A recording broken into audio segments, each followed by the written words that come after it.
د پاکستان لومړی وزیر وایي د افغانستان د ډبرو سکرو زموږ وران اقتصاد پر پښو ودروي. همدارنګه نوموړي ویلي چې له دې وروسته به له افغانستان څخه د ډبرو سکاره په پاکستاني کالدارو اخلو. دا چې بشپړ حال څه دی ویډیو پوره وګورئ، په هر څه به پوه سئ.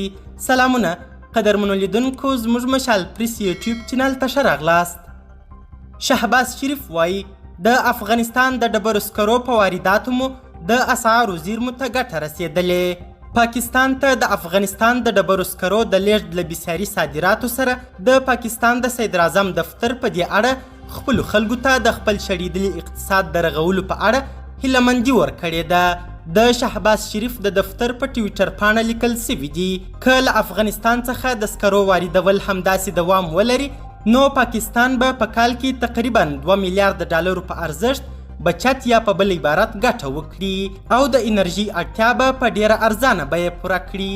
شهباز شریف د دې ترڅنګ خپلې کابینې ته سپارښتنه کړې ده چې افغان سکاره په کالدارو واخلي چې ورسره د پاکستاني روپۍ ارزښت هم لوړ سي. د طالبانو له بیا واکمنېدو سره د افغانستان د ډبرو د سکرو لسګونه موټرې هره ورځ پاکستان ته صادریږي.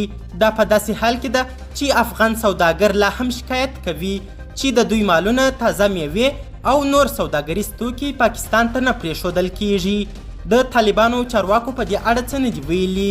دوی هره اونۍ د کانونو او پټرولیم وزارت د عوایدو لوړ سوي ارقام خپروي او د عوایدو زیاتوالی خپله لاسته راوړنه ګڼي.